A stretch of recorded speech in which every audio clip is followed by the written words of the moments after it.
ጾታ የላቸውም የተባሉ መላእክት ናቸው። ይህ ኮርስ የሚሉት እኔ ለቤተ ክርስቲያን ጣላቷ ነው የሚመስለኝ። ይቅርታ አድርጉልኝ። ሥላሴ ጾታ አላቸው ወይ? እንግዲህ እንደምታውቁት እግዚአብሔር ጾታ የለውም። እግዚአብሔር ወንድም ሴትም አይባልም። እንኳን እግዚአብሔር መላእክትም ጾታ የላቸው። በነገድ በጾታ ሆሙ በየወገናቸው ይባላል እንጂ መላእክት ጾታ የላቸው። ወንድ ሴት አይባልም።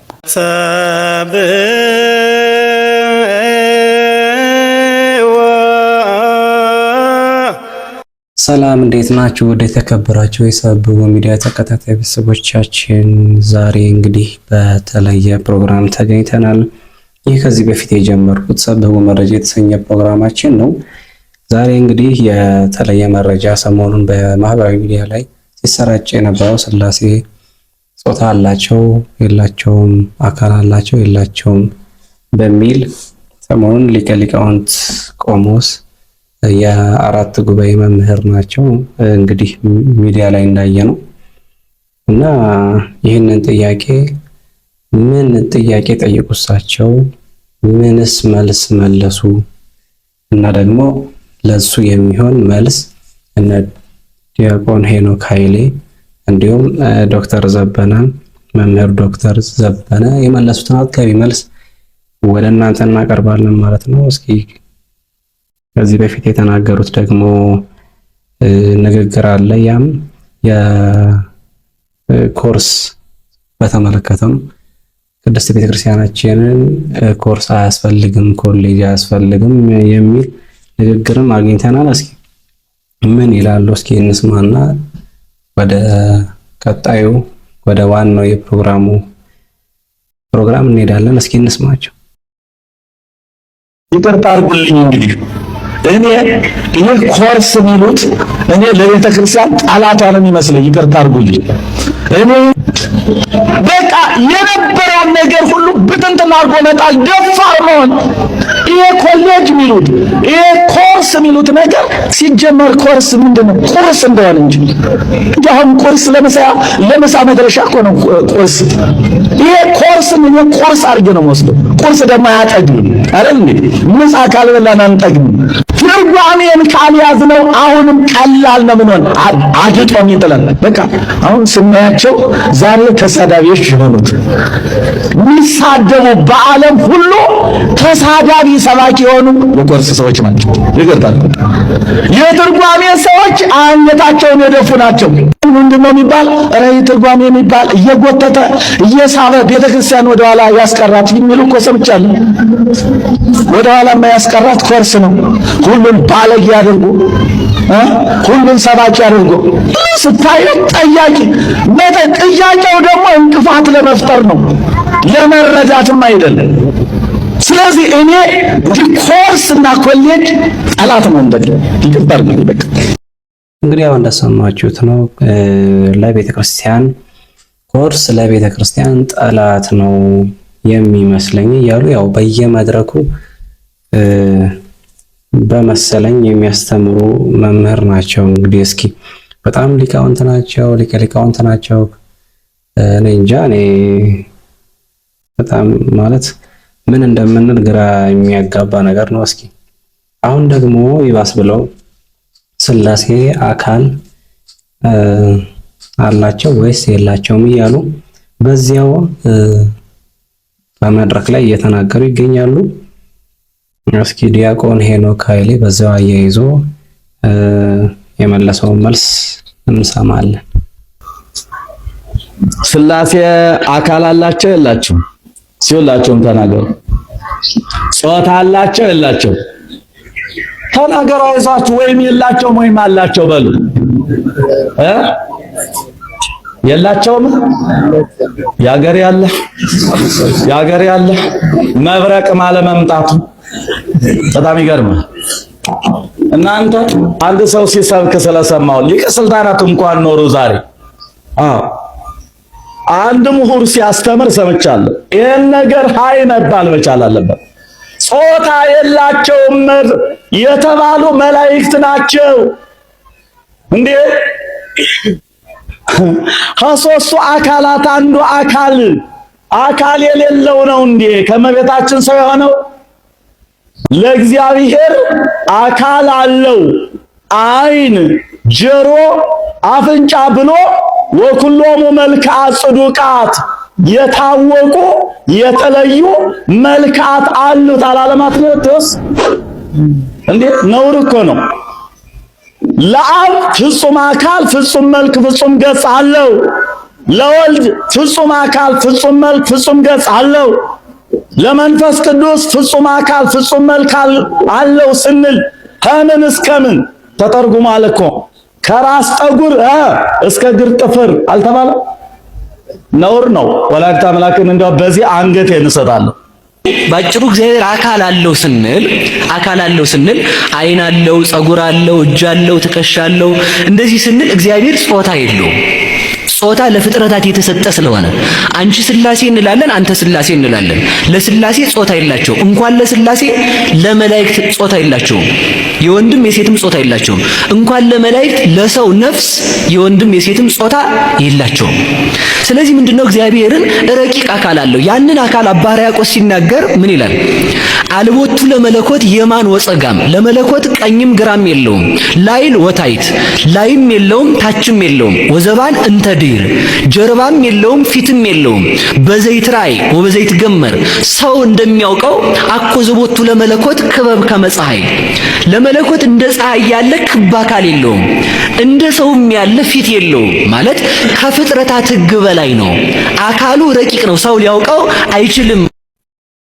እስኪ በዚህ አያይዞ ደግሞ ዲያቆን ሄኖክ ኃይሌ የተናገረውን እንስማው እስኪ።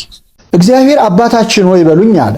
እንግዲህ እንደምታውቁት እግዚአብሔር ጾታ የለውም። እግዚአብሔር ወንድም ሴትም አይባልም። እንኳን እግዚአብሔር መላእክትም ጾታ የላቸው። በነገድ በጾታሆሙ በየወገናቸው ይባላል እንጂ መላእክት ጾታ የላቸው። ወንድ ሴት አይባልም። እሳትና ነፋስ ጾታ አለው እንደማለት ነው። መላእክት ጾታ አላቸው። ታዲያ እግዚአብሔር ጾታ ከሌለው አባታችን ሆይ ለምን እንለዋል? ለምን እናታችን አንለው የሚል ጥያቄ ያስነሳል። ቅዱስ ባስልዮስ ቅዱስ ጎርጎርዮስ ዘኑሲስ ስለ እግዚአብሔር በአንድ ጾታ መጠራት እንግዲህ እግዚአብሔር ሰማይና ምድርን ፈጠረ ነው የሚለው መጽሐፍ ቅዱስ ሲጀምር እንጂ ፈጠረች አይልም። ታዲያ እግዚአብሔር ጾታ የሌለው እንደሆነ ለምንድን ነው በአንድ አንቀጽ መርጠን በወንድ የምንጠራው ሲባል እግዚአብሔር ጾታ ኖሮት ሳይሆን በዕብራይስጥ ቋንቋ ባህልና በቋንቋው ስርዓት ነው በወንድ አንቀጽ የተጻፈው እና እግዚአብሔርን መጽሐፍ ቅዱስ በተጻፈበት ቋንቋ ባህል ከመዘንከው አንተ እግዚአብሔርን አላወቅከውም ይላል።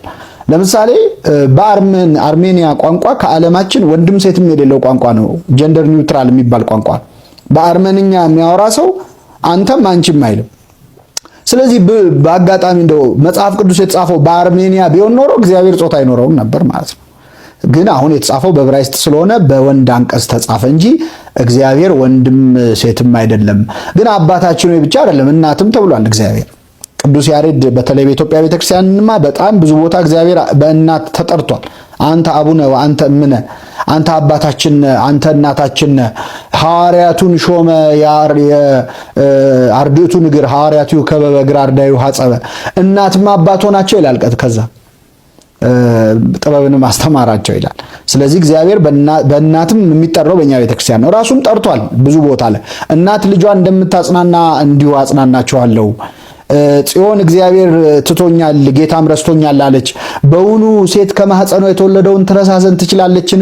እሷ ትረሳ ይሆናል፣ እኔ ግን አልረሳችሁም፣ በመዳፌ ቀርጫቸዋለሁ ብሎ እግዚአብሔር ራሱን በእናት አምሳል መስሏል።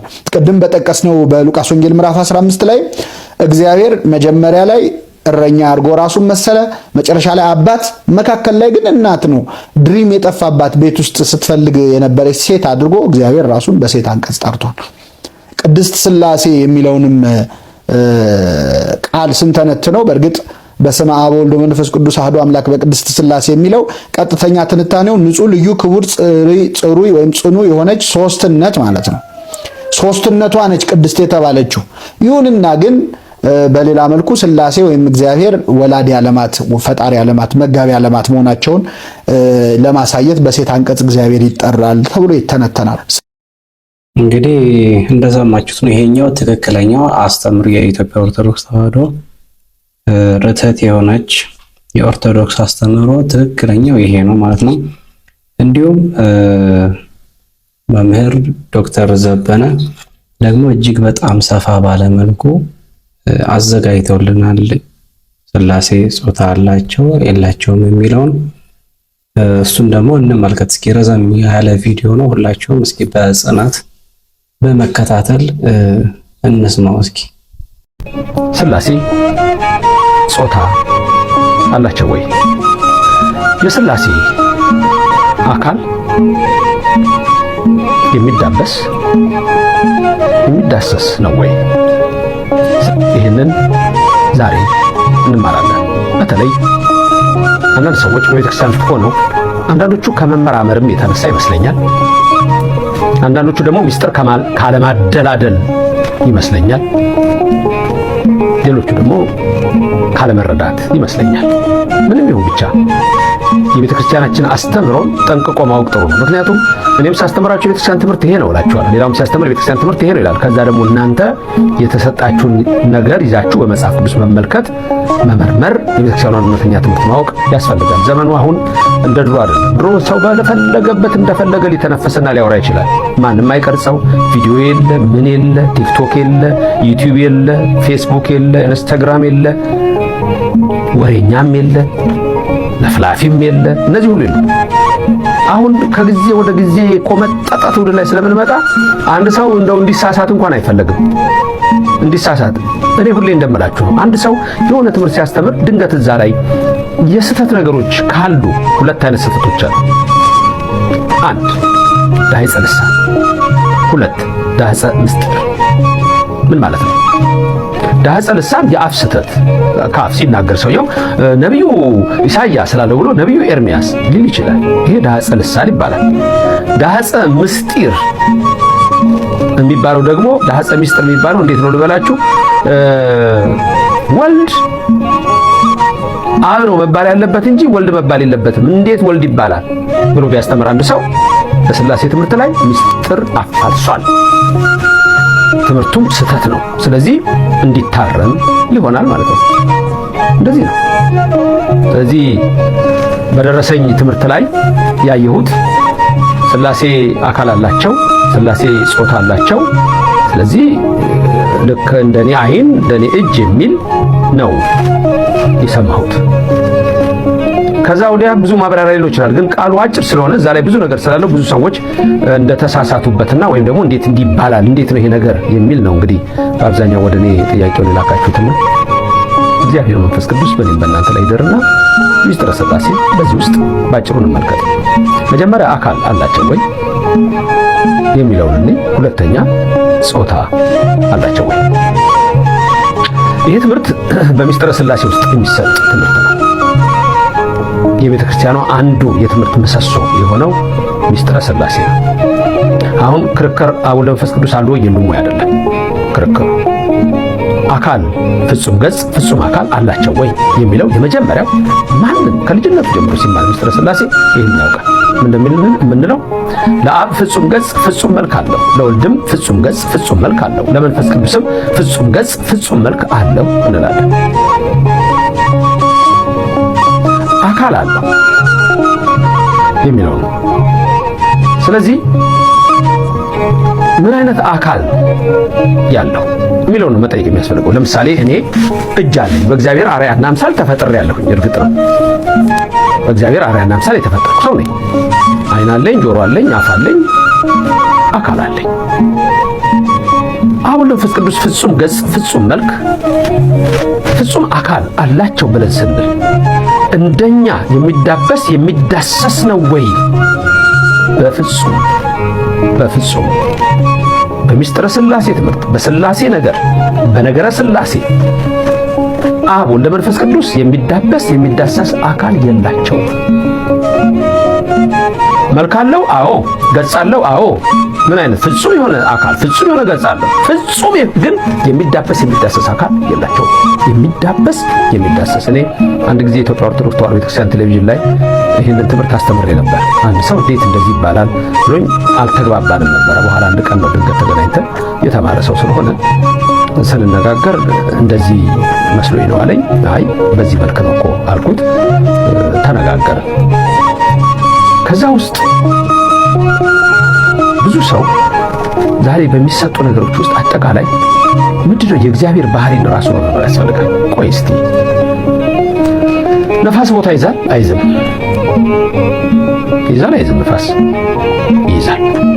በሃይማኖትም ብትሉት በሳይንስም ብትሉት ያው ጾሙ ለነፋሳት መዛግብት ይሆን ማለት ከባንካቸው ያወጣቸዋል። ከመዝገባቸው ማለት ከባንካቸው ያወጣቸዋል ማለት ቦታ ይዘው ነው የሚያወጣቸው።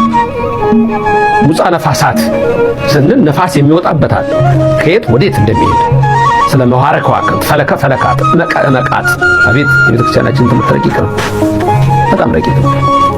በደንብ ደግሞ ከመረመር ነው እንዴት የሚጠቅም አጥንት የሚያለመልም ነው። አሁንም ልዑል እግዚአብሔር በቃሉ አጥንታችሁን ያለመልምላችሁ፣ ሕይወታችሁ ይባረክ። ስለዚህ ነፋስ ቦታ ይዛል። ነፋስ አካል አለው ቦታ ስለሚይዝ ብንል ነፋስ እንኳን ረቂቅ ነው። ማን ነው ነፋስን የሚጨብጠው? መጨበጥ ይቻላል? ነፋስን አይቻልም። መዳሰስ ይቻላል? ነፋስን አይቻልም። ነፋስ ረቂቅ ነው። ከነፋስ ርቀት የነፍስ ርቀት ይበልጣል። ነፍስ ረቂቅ ናት። ከነፍስ ርቀት የመላእክት ርቀት ይበልጣል። ረቂቃን ናቸው። ከመላእክት ርቀት የሥላሴ ርቀት አይወዳደርም። አያችሁ? ስለዚህ የሚዳሰስ አካል አለ አይባልም። ይሄንን በንጽጽር ኮምፓሪዝን በምንለው ሲቀመጥ እንዲህ ነው። ነፋስ ረቂቅ ነው። የነፋስ ርቀት በነፍስ ዘንድ እንደ ተራራ ነው። ነፍስ ረቂቅ ናት። የነፍስ ርቀት በመላእክት ዘንድ እንደ ተራራ ነው። መላእክት ረቂቃን ናቸው። በሥላሴ ዘንድ ግን በቃ ትልቁ ተራራ ነው። እንደዛ ነው። በፍጹም ስለዚህ አብ ወልደ መንፈስ ቅዱስ በአርያና በአምሳል ብዙ ጊዜ ሰው የሚሳሳትበት ጥቅስ አለ። ዘፍጥረት ምዕራፍ 1 ቁጥር 26 ላይ የጾታውን እነግራቸዋለሁ በኋላ ላይ በአካል ዘፍጥረት 1:26 ላይ ወይቤ እግዚአብሔር አለ። ምን አለ እግዚአብሔር?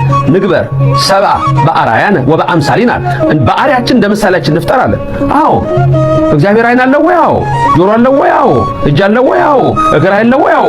ይዳበሳል? በፍጹም። እሱ ነው ትምህርቱ። ይሄንን ነው መጠንቀቅ የሚያስፈልገው፣ ማወቅ የሚያስፈልገው። ይሄን የሚዳሰስ ነው ወይ? አይደለም።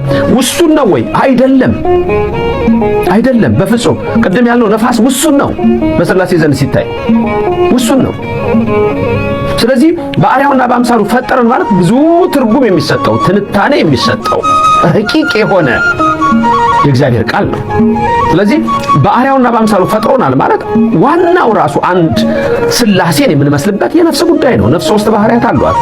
ነባቢት ናት፣ ለባዊት ናት፣ ሕያዊት ናት።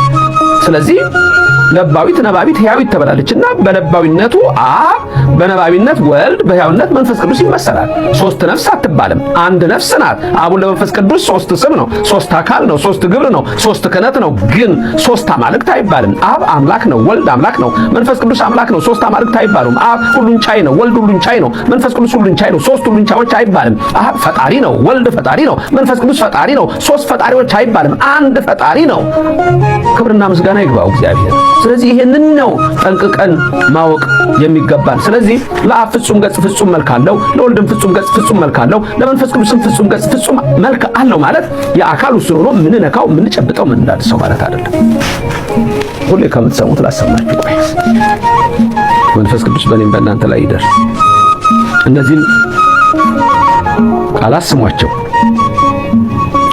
አኮ ዘቦቱ ለመለኮት ክበብ ከመፀሐይ ወወርህ ወዐቅል ከመሰብ አላ መንክር ውእቱ ወንቡር ዲበ አርያሙ ሀበ ኢይበጽሖ ህሊና ሰብ ወኢ ዘመላእክት አእምሮ። ትርጓሜው ምንድን ነው? አኮ ዘቦቱ ለመለኮት ክበብ ከመፀሐይ ወወር ማለት ለመለኮት እንደ ፀሐይና እንደ ጨረቃ ክበብ፣ ወዐቅል ከመሰብ እንደ ሰውም ያለ መጠን ያለው አኮ አይደለም። አላህ መንክር ውእቱ ድንቅ ነው እንጂ ወንቡር ዲበ አርያሙ ሀበ ኢይበጽሖ ህሊና ሰብ ወኢ ዘመላእክት አእምሮ። ተመልከቱ፣ የሰው ህሊና የአእምሮ የመላእክት ዕውቀት ፈጽሞ የማይደርስበት በአርያም የሚኖር ነው እንጂ በአርያሙ የሚኖር ነው እንጂ ወንቡር ዲበ አርያሙ። እንግዲህ እንደሰማችሁት እጅግ በጣም ደስ የሚል እና ሰፋ ያለ የተብራራ መልስ ነው። በዚህ ላይ ማንም ሰው እንግዲህ መምህራችን እጅግ በጣም ቃልዎት ያሰማልን በብዙ ትምህርቶቻቸው የምናውቃቸው ናቸው እና እጅግ በጣም ደስ የሚል መልስ ነው። ይሄ ምንም የምንለው ነገር ያለ አይመስለኝም፣ ማለትም ራሱ አንችልም እኛ እና ይሄ ነው መልሱ። እንዲሁ በዚሁ አያይዘን አንድ ነገር ብናይ ከዚህ በፊት የመለሱት መምህር ዶክተር ዘበነ ሥላሴ ጾታ ከሌላቸው ለምን ቅድስት ተባሉ ብለው ለሚጠይቁ ሰዎች የመለሱትን መልስ እንደ አሁኑ አይነት ቪዲዮ ረዘም ያለ ነው። ሁላችንም ተረጋግተን ይህን ቪዲዮ እስከ መጨረሻ እንድንከታተል በአክብሮት ጠይቃችኋለሁ። እስኪ ደግሞ ሥላሴ ለምን ቅድስት ተባሉ የሚለውን እንመልከት እስኪ። ሥላሴ ጾታ ከሌላቸው ለምን ቅድስት ተብለው ተጠሩ? ለምን ቅድስት ተብለው ተጠሩ? ቅድስት ምክንያቱም የሚያመለክተው የሴትን ነው የሚል ነው። ሌላም ድንገት ካስታወስኳችሁ በጣም መዝሙር ወረብ ላይ የሐምሌ 7 የሐምሌ ሥላሴ አቡን አለ። በአብዛኛው የቤተክርስቲያን ሊቃውንት መሪጌቶች የሚያውቁት ነው፣ ካህናት የሚያውቁት ነው። ሐምሌ 7 ሐምሌ ሥላሴ ላይ አቡን የሚባል በ3 ሀሌታ የሚዜም አለ። እዛ ላይ ያለ ቃል በጣም በብዙ በወረብ ትሰሙታላችሁ። በጣም የተለመደ መዝሙር አለ ሥላሴ የሚል እንደዚህ በዚህ ዜማ ያለ ዝማሬ አለ። ትትረመም ወትትነከር የሚል ሰምታችኋል አይደል? አሁን እሱን ምን ማለት ነው? ምን ማለት ነው? አሁን በአቡኑ በመዝሙሩ በዝማሬው በተለያየ መንገድ የምናነሳው እዚህ ጋር ሥላሴ ትትረመም ወትትነከር የሚለው ቃል የሚያሳየው የሴት አንቀጽ ነው። የሴት አንቀጽ ነው። አሁን ሥላሴን በሴት አንቀጽ ስንጠራ አሁን እዚህ ላይ ትናንትና ስነግራችሁ የነበረው አሐዱ አብ ቅዱስ፣ አሐዱ ወልድ ቅዱስ፣ አሐዱ ውእቱ መንፈስ ቅዱስ እያልን አንተ አቡነ ዘበሰማያት እያልን አንተ ብለን የምንገልጸው ልክ እንደ መስቀሉ እንደነገርኳችሁ፣ እንደ ፀሐይ እንደነገርኳችሁ፣ እንደ ነፋስ እንደነገርኳችሁ ጾታ ኖሮ አይደለም፣ በጾታ ይነገራል ማለት ነው። በሩን ዝጋው ሲባል በጾታ ተነገረ እንጂ በሩ ጾታ ኖሮት አይደለም።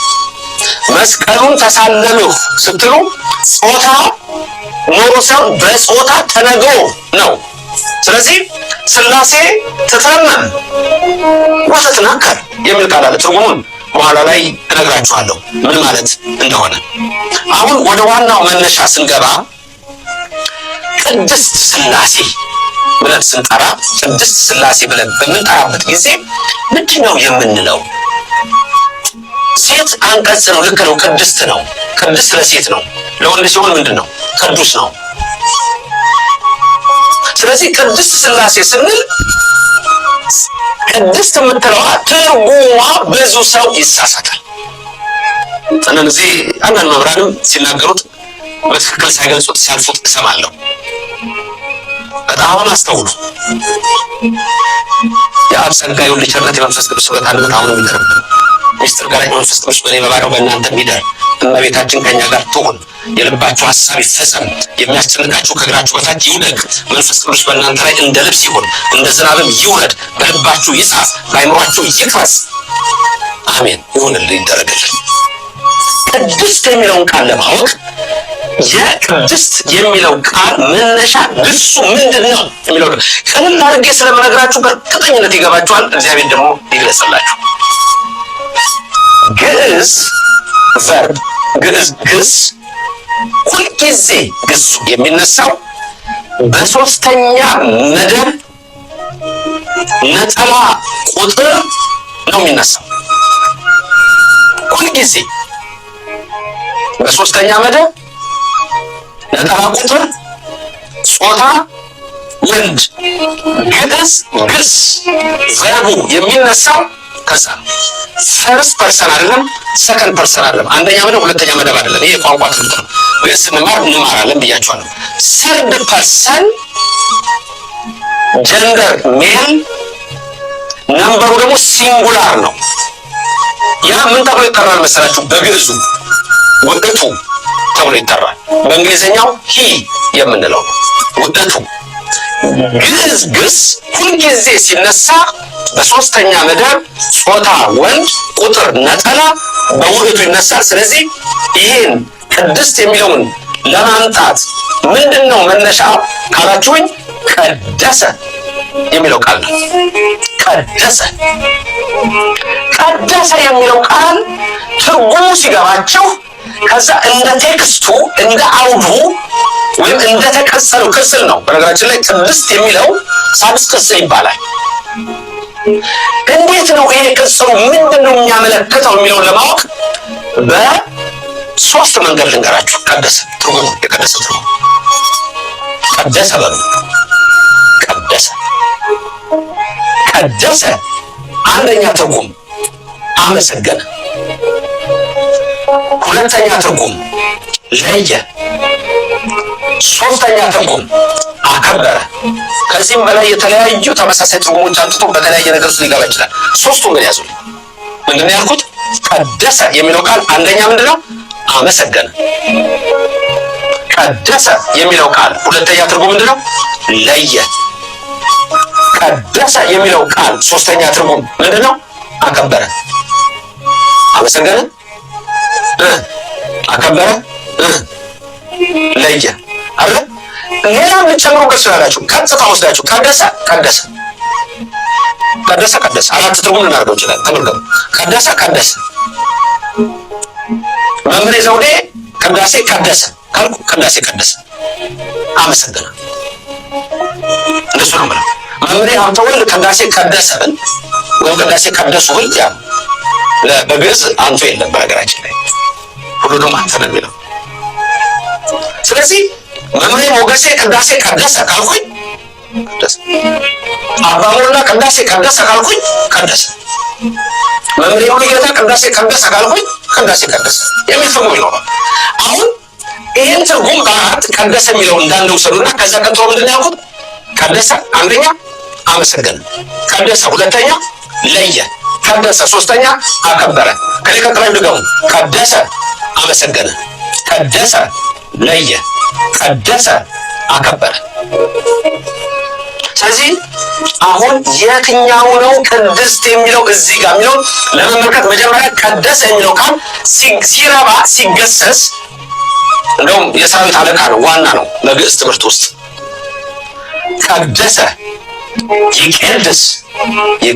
ይቀድስ ይላል። ቀደሰ የሚለው ቀዳማይ አንቀጽ ተብሎ ይጠራል። ቀደሰ ይቀድስ የሚለው ከላይ አንቀጽ ተብሎ ይጠራል። ፊውቸሪቲን የሚያሳይ ነው። ይቀድሳል የሚል ትርጉም፣ ይለያል የሚል ትርጉም፣ ያከብራል የሚል ትርጉም ሊሰጠው ይችላል። ስለዚህ ቀደሰ ይቀድስ ቀድሶ ብሎ ርዕስ ይወጣል። ከዛ ወደ ሳልስ ቅጽል ይሄዳል። የግዕዙ አካሄድ ነው። ወዴት እንደመጣ ብቻ ልንገራችሁ እንጂ ስለዚህ አሁን አትጨነቁ። ዝም ብላችሁ ስሙት። ቅዱስ የተመሰገነ፣ የተቀደሰ፣ የተከበረ፣ የተለየ እያለ በዚህ መጣል። ከዛ ቅዱስ የሚለው የወንዱ ወደ ሴቷ ሲለወጥ ቅዱስ የሆነው እንደሚሆነው ቅድስት። አሁን ቅድስት የሚለው ስናመጣ አንደኛ ትርጉም የተመሰገነች ይሆናል። ሁለተኛ ትርጉም የተከበረች ይሆናል። ሶስተኛው ትርጉም የተለየች ይሆናል። አሁን ልብ በሉ፣ ሁለቱን ያዙት። ያኛውን ተውትና ባመሰገነና በለየ ያዙት። ቅዱስ የተመሰገነ፣ ቅዱስ የተለየ፣ ሁለት ትርጉም ያዙ። ንገሩኝ። ቅዱስ አንደኛ የተመሰገነ፣ ቅዱስ ሁለተኛ የተለየ። ለሴቷ እናምጣው። ቅድስት የተመሰገነች፣ ቅድስት የተለየች። እዚህ ላይ አቁምና አሁን ምንድነው ሥላሴ ጾታ አላቸው ከተባሉ ለምንድነው ቅድስት ተብለው የሚጠሩት ነው? ምክንያቱም ጾታ የተባለው በጾታ ይነገራሉ ነው እንጂ ይህን ሁሉ ምሳሌ ስነግራችሁ የነበረው ትናንትና እንዲገባችሁ ነው። ስለ እግራችሁ አንስቼ ስለ ስጋ አንስቼ የነፍስ ጾታዋ ሴት የወንድ የስጋ ጾታ ወንድ እንደሆነ ሌላ ቀርቶ አካል ይሄን ጆሮዬን ይሄን አይኔን ይሄን ራሴን ያሉ የዘረዘርኩት እኮ እዚህ ጋር ጾታ አለ ማለት አይደለም። እናንተ ሴቶች ናችሁ። ለምሳሌ ሴቶች አሁን የምትሰሙኝ እግዚአብሔር ይባርካችሁ፣ ቅዱሳት አንስት በረከት ይደርባችሁ፣ እናቶች እህቶች ይደርባችሁ። እንግዲህ ያው እንደሰማችሁት እጅግ በጣም ደስ የሚል መልስ ነው። ለመምህራችን ቃለ ሕይወትን ያሰማልን፣ ከዚህ የበለጠ የሚያገለግልበት እድሜና ጸጋ ያድልልን። እንግዲህ ኦርቶዶክሳውያን የእግዚአብሔርን ምስጢር ስንመረምር ጥልቀት ባለውና የቤተ ክርስቲያንን ምስጢር በሚጠብቅ በትርጓሜ ሊቃውንት ትምህርት መሆን አለበት። ምስጢረ ሥላሴን በሰውኛ አስተሳሰብና በስጋዊ መነጽር ለመተርጎም መሞከር ለእንደዚህ አይነት ስህተት ይዳርጋል። ይልቁንም ረቂቅነታቸውን አምነን ሥላሴ አካል ያላቸው ነገር ግን የማይዳሰሱ ጾታ የሌላቸው ነገር ግን የሁሉ እናትና አባት አምላክ መሆናቸውን ተረድተን ልናመሰግናቸው፣ ልንገዛላቸው፣ ልንሰግድላቸው ይገባል ማለት ነው። በሌላ ፕሮግራም እስከምንገናኝ ድረስ ወስብሐት ለእግዚአብሔር።